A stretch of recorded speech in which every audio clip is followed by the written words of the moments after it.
नमस्कार। प्रतिदिन दैनिक अखबार रेडियो में आपका स्वागत है। अब हेडलाइन सुनिए।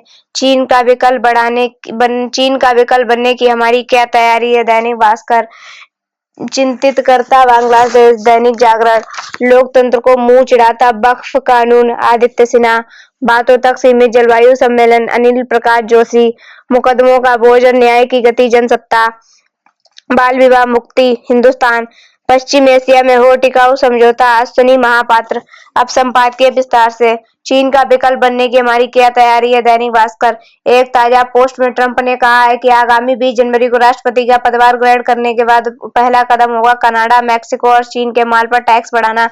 उधर रूस यूक्रेन युद्ध और पश्चिमी एशियाई तनाव के बाद व्यापार की दशा और दिशा भू राजनीतिक और रणनीतिक आधार पर तय होने लगी है। इसी सोच के तहत पश्चिमी दुनिया ने चीन+1 यानी चीन के साथ व्यापार तो करो लेकिन एक और समतुल्य विकल्प की साथ रखने की नीति बनाई है। भारत भी राजनीतिक स्थिरता, नीतिगत मजबूती और सस्ते लेबर के पैमाने पर खरा उतरता है, लेकिन इन सब के बावजूद हम खुद को तैयार नहीं कर पाते हैं। दरअसल भारत के पास जमीन है, सुविधाएं देने की ललक भी है, सस्ता श्रमिक भी है, लेकिन जरूरत के स्तर का स्किल नहीं है। सच तो यह है कि लगातार बदलती टेक्नोलॉजी के दौर में स्किल केवल सीखना ही नहीं होता, स्किल के नए पहलुओं को तत्काल अपनी पकड़ में करना होता है। क्या हमारी तकनीकी शिक्षा संस्थाएं अपने शोध के वैश्विक स्तर पर स्वीकार्य गुणवत्ता का बना पाएंगी? मौलिक शोध के लिए पैसा और वातावरण चाहिए, जो भारत में फिलहाल नहीं है। अभी भी मौका है कि हम उत्पादन हब के रूप में चीन को पछाड़ सके, बशर्ते पूरी ताकत स्किलिंग और शोध में झोंक सकें। चिंतित करता बांग्लादेश। दैनिक जागरण। यह अच्छा हुआ कि भारत ने पिछले दिनों ढाका में गिरफ्तार किए गए हिंदू समुदाय के नेता और इस्कान के प्रवक्ता चिन्मय कृष्णदास की एक मनगढ़ंत आरोप में गिरफ्तारी पर बांग्लादेश के समक्ष अपनी आपत्ति और चिंता व्यक्त की, लेकिन इसमें संदेह है कि इसमें पात्र में उसकी सेहत पर कोई असर पड़ेगा। इसके आसार इसलिए नहीं क्योंकि भारत की चिंता के जवाब में बांग्लादेश ने चिन्मय कृष्णदास की गिरफ्तारी को अपना आंतरिक मामला बता दिया। बांग्लादेश को इसकी इजाजत नहीं दी जानी चाहिए कि वह हिंदुओं के उत्पीड़न और आंखें मूंदे रहे, और यदि उसके रवैये पर सवाल उठे तो वह उसे अपना आंतरिक मामला बता दें। अल्पसंख्यकों का सिल से इसलिए बार उत्पीड़न किसी देश का आंतरिक मामला नहीं हो सकता, यह किसी से छिपा नहीं। बांग्लादेश में शेख हसीना सरकार के तख्तापलट के बाद किस तरह हिंदू और अन्य अल्पसंख्यक कट्टरपंथियों के निशाने पर है, उन्हें केवल आतंकित ही किया जा रहा है, बल्कि उनमें धार्मिक स्थलों, व्यावसायिक ठिकानों पर इस इरादे से हमले किए जा रहे हैं कि वे अपना घर-बार छोड़कर भाग जाएं। इससे भी गंभीर बात यह है कि हिंदुओं और अन्य अल्पसंख्यकों को निशाना बनाने वालों पर कहीं कार्रवाई नहीं हो रही, उल्टे उन कट्टरपंथियों और जिहादी तत्वों को घोषित किया जा रहा है जो हिंदुओं को आतंकित कर रहे हैं। यह एक तथ्य है कि नोबेल पुरस्कार विजेता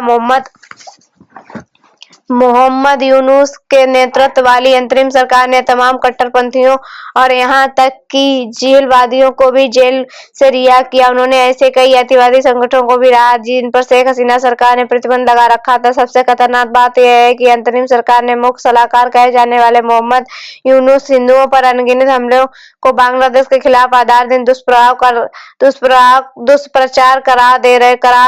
ये बात है कि कई देशों के नेता हिंदुओं पर हमले को लेकर चिंता व्यक्त कर चुके हैं, जिसमें डोनाल्ड ट्रंप भी हैं।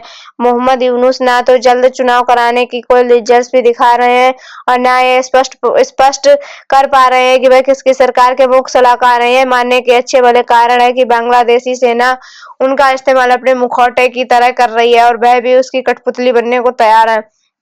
बांग्लादेश अपने बचे खुचे सेक्युलर स्वरूप को नकार कर जिस तरह पाकिस्तान की तरह कट्टर इस्लामी देश बनता जा रहा है, वह भारत के लिए गंभीर चिंता का विषय बनना चाहिए। वहां इस्लामी कट्टरता बढ़ने का मतलब है हिंदुओं के उत्पीड़न का सिलसिला तेज होना और उनके पलायन की नौबत आना। सच तो यह है कि तमाम बांग्लादेशी हिंदू भारत आने को तैयार है, ऐसा इसलिए है क्योंकि वहां के हालात उनके प्रतिकूल होते जा रहे हैं। ऐसे में भारत को बांग्लादेश पर दबाव बनाने के लिए सक्रिय होना चाहिए। लोकतंत्र को मुंह चिढ़ाता वक्फ कानून। आदित्य सिन्हा लेखक वरिष्ठ स्तंभकार हैं। हालांकि चुनावी विजय के बाद अपने संबोधन में प्रधानमंत्री नरेंद्र मोदी ने वक्फ कानून को जिस तरह आड़े हाथों लिया, उसने लंबे समय के उसने लंबे समय से चल रही बहस को एक नई हवा दी है। किसी भी आधुनिक पंथ-निरपेक्ष लोकतंत्र में ऐसे कानून की उपस्थिति खटकती है। प्रधानमंत्री ने ऐसे संवैधानिक मूल्यों की कसौटी के साथ ही इसकी वैधानिकता एवं प्रासंगिकता पर भी सवाल उठाए हैं। वक्फ कानून मनमानी शक्तियां प्रदान करता है।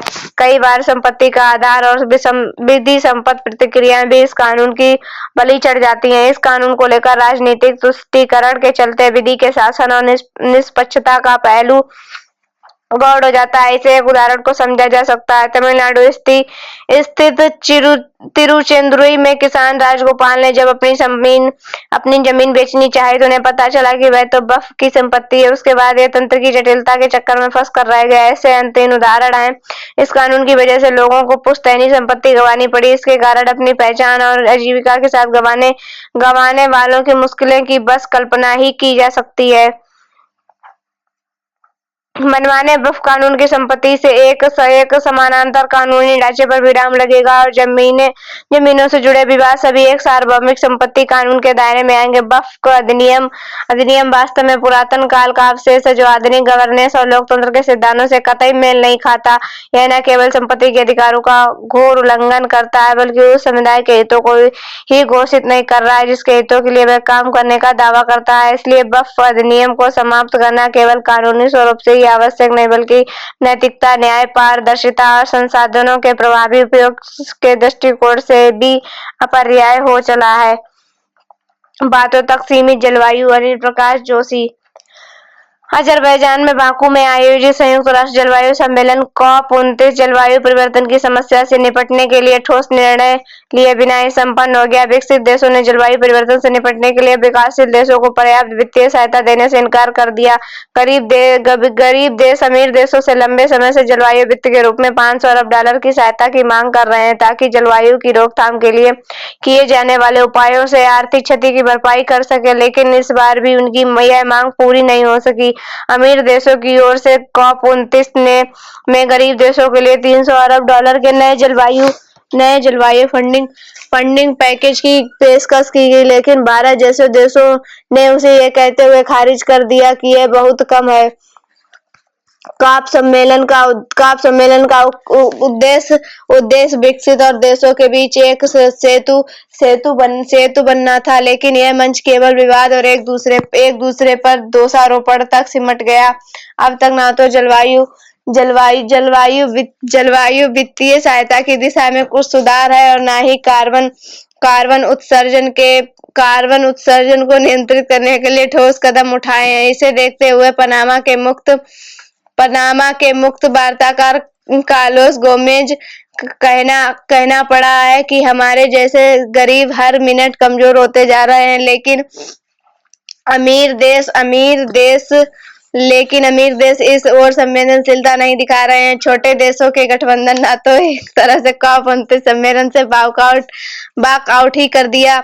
अब यह COP29 सम्मेलन किसी नतीजे पर नहीं पहुंच सका, तब फिर अभी देशों ने अपने स्तर पर कुछ करने की आवश्यकता है।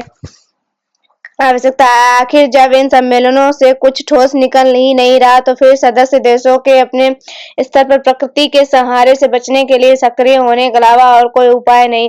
भारत को चाहिए कि वह इन अंतर्राष्ट्रीय बैठकों में अपनी बात रखने के साथ साथ घरेलू स्तर पर भी ठोस कदम उठाए। यदि हम अपने प्रदूषण स्तर और स्थानीय पर्यावरणीय समस्याओं को नियंत्रित करने में सफल होते हैं तो यह केवल हमारी आंतरिक स्थिति को बेहतर बनाएगा बल्कि वैश्विक मंच पर भी हमें मजबूत करेगा। समय आ गया है कि स्थानीय ऊर्जा पर मजबूत रणनीतियां बनाई जाएं। भारत को अपनी ऊर्जा खपत, कार्बन उत्सर्जन और प्राकृतिक संसाधनों के प्रबंधन में सुधार करना चाहिए। यदि हम अपनी समस्याओं का समाधान कर पाते हैं तो हम दुनिया को यह दिखा सकेंगे कि किस तरह सीमित संसाधनों के साथ जलवायु भी संकट का समाधान संभव है। मुकदमों का बोझ और न्याय की गति। जनसत्ता भारत की न्यायिक व्यवस्था में मुकदमों का लंबे समय तक चलना गंभीर समस्या है। वर्षों तक लंबित पड़े मामलों में न्याय के वास्तविक अर्थ को धुंधला कर दिया है। न्याय में देरी अन्याय के समान ही होती है, लेकिन परिपाटी ऐसी बन गई है कि इंसाफ की उम्मीद में कई बार पीड़ित की पूरी जिंदगी निकल जाती है, फिर भी उन्हें न्याय नहीं मिलता। एक सभ्य समाज में न्यायिक व्यवस्था होना और उसका बेहतर तरीके से कार्यान्वित होना बेहद महत्वपूर्ण होता है। इसके बावजूद जब इंसान समय पर ना मिले तो अनगिनत सवाल खड़े होते हैं। पीड़ित और अभियुक्त दोनों इस धीमी प्रक्रिया के त्रस्त हो जाते हैं और न्याय केवल एक प्रतीक्षा बनकर रह जाता है। इसी बीच बीते दिनों अलीगढ़ में एक ऐसी खबर आई जो न्याय की आस लगाए पर न्यायिक प्रक्रिया पर भरोसा कर अपना समय धन खर्च करने वालों को कहीं ना कहीं एक संजीवनी देने का काम कर रही है। यह घटना हमें यह बताती है कि सब कुछ ठीक ढंग से किया जाए तो समय पर न्याय मिल सकता है। अलीगढ़ मामले में जिस प्रकार अभियुक्त को त्वरित सजा दी गई, वह यह भी दर्शाता है कि न्याय होता हुआ दिखना चाहिए। अगर अपराधी वर्षों तक बिना सजा के खुले घूमता है तो समाज का कानून व्यवस्था पर विश्वास कमजोर हो जाता है। यह केवल एक अदालत का काम नहीं है, बल्कि पूरी व्यवस्था का दायित्व है कि अपराधी को जल्द से जल्द दंडित किया जाए। तभी कानून व्यवस्था पर असली उद्देश्य पूरा हो सकता है। लक्षित मुकदमों में बढ़ते भार का हल केवल अदालतों पर ही नहीं छोड़ा जा सकता, यह हर स्तर पर सुधार की मांग करता है। पुलिस को अपनी जांच में तेजी लानी चाहिए, अभियोजन को तर्कसंगत होना होगा और अदालतों के त्वरित निर्णय लेने होंगे। सिर्फ कानून बनाने से ही नहीं, उसे सही समय पर और सही ढंग से लागू करने से ही न्याय प्राप्त होगा। न्याय के लिए सभी संबंधित पक्ष अपने कर्तव्यों को गंभीरता से निभाएं और त्वरित न्याय संभव नहीं है। यह घटना सिर्फ एक प्रेरणा हो सकती है और है समाधान नहीं। समाधान तब होगा जब यह प्रक्रिया पूरे देश की न्यायिक व्यवस्था में स्वाभाविक हो जाएगी और तभी हम उम्मीद कर सकते हैं कि पीड़ितों को जल्द से जल्द और वास्तविक न्याय मिल सकेगा। बाल विवाह मुक्ति हिंदुस्तान। बाल विवाह मुक्त भारत अभियान की शुरुआत बहुत सुखद और स्वागत योग्य है। बाल विवाह रोकने के तमाम कार्यों, योजनाओं और कानूनों के बावजूद अगर कामयाबी नहीं मिल पा रही है तो जाहिर है एक विशेष अभियान छेड़कर केंद्र सरकार ने सराहनीय कदम उठाया है। इसमें कोई शक नहीं कि बेटी बचाओ बेटी पढ़ाओ का नारा और इसके लिए किए गए प्रयास बहुत हद तक सफल हो रहे हैं। पर यह बड़े अफसोस की बात है कि आज भी देश में हर 5 में से एक लड़की की शादी 18 साल से कम उम्र में हो जाती है। किसी शहर में अगर एक विवाह क्षेत्र में 1000 शादियां होती हैं, उनमें से 200 शादियों में दुल्हन की उम्र शादी लायक वैध नहीं होती। बाल विवाह की यह बड़ी संख्या है, जिसकी चिंता करके केंद्र सरकार ने जरूरी सामाजिक सुधार की दिशा में कदम उठाया है। महिला एवं बाल विकास मंत्री अन्नपूर्णा देवी ने बुधवार को यह भी बताया कि पिछले 1 साल में लगभग 2 लाख विवाह रोके गए हैं। मतलब सामाजिक संस्थाएं और पुलिस काम तो कर रही है, पर अभी मंजिल दूर है। संयुक्त राष्ट्र की एक रिपोर्ट में यह कहा गया कि बाल विवाह दर में सबसे महत्वपूर्ण वैश्विक गिरावट दक्षिण एशियाई देशों में देखी गई है, जिसमें भारत ने महत्वपूर्ण भूमिका निभाई है। अन्य अभियान के तहत बाल विवाह रोकने के लिए बाल विवाह मुक्त भारत पोर्टल का भी शुभारंभ किया गया है। इस पोर्टल के जरिए बाल विवाह के विरोध में जागरूकता बढ़ाई जाएगी। बाल विवाह की स्थिति में यहाँ शिकायत भी दर्ज कराई जा सकती है, जिससे कार्य प्रगति की निगरानी भी की जाएगी। बेशक अगर इस पोर्टल को सही ढंग से चलाया गया, गांवों और पंचायतों से जोड़ लिया गया तो यह बाल विवाह के खिलाफ कारगर साबित हो सकता है। यह निर्विवाद है कि देश को विकसित बनाने के लिए महिलाओं की पूरी शक्ति का उपयोग जरूरी है और महिला शक्ति बढ़ने के लिए बाल विवाह को रोकना ही होगा। पश्चिम एशिया में हो टिकाऊ समझौता। Ashwini Mahapatra professor JNU. Israel और लेबनानी उग्रवादी गुट हिजबुल्लाह के बीच बीते करीब 14 महीने से जारी संघर्ष को रोकने पर बनी सहमति का सभी देश भले स्वागत कर रहे हैं, लेकिन यह बहुत उम्मीद नहीं जगाती। अमेरिका राष्ट्रपति जो बाइडेन इस समझौते को तनाव का अस्थायी अंत बता रहे हैं, लेकिन हिजबुल्लाह का इतिहास यदि खंगाले तो यह जान पड़ता है कि वह कूटनीति तौर पर कदम पीछे जरूर हटा रहे हैं, लेकिन अपनी ताकत जुटाकर फिर से इजराइल पर हमला बोल सकता है। वास्तव में हिजबुल्लाह का अस्तित्व इजराइल पर हमले से जुड़ा हुआ है। 1980 के दशक में लेबनान के गृह युद्ध के दौरान इस गुट का जन्म हुआ। इसमें वहां आर्थिक एवं राजनीतिक रूप से हाशिए पर पड़ी शिया आबादी को संगठित करने का काम किया। इसकी मांग शिया समुदाय की राजनीति में समान भागीदारी तो रही, साथ ही वह इजराइल पर 1985 तक लगातार हमला करता रहा जब तक कि इजराइल ने अपनी फौज वापस नहीं बुला ली। इस संगठन को ईरान का साथ हासिल है, लेकिन लेबनान हिजबुल्लाह का गढ़ रहा है, जहां से उत्तरी इजराइल काफी नजदीक और बसावट भी काफी ज्यादा है। हालांकि इस संघर्ष विराम को बनाए रखने का दबाव भी लेबनान पर खूब होगा, क्योंकि राजनीतिक अस्थिरता से जूझ रहे इस देश को तभी विश्व बिरादरी की तरफ से आर्थिक मदद मिल सकती है जब यहाँ कोई स्थिर सरकार बने। इसका अर्थ है कि हिजबुल्लाह जैसे नॉन स्टेट एक्टर्स को किनारे करना ही होगा, मगर सवाल यही है कि क्या ये नॉन स्टेट एक्टर्स शांत हो सकते हैं? फिलहाल ऐसा तो नहीं लगता है। धन्यवाद।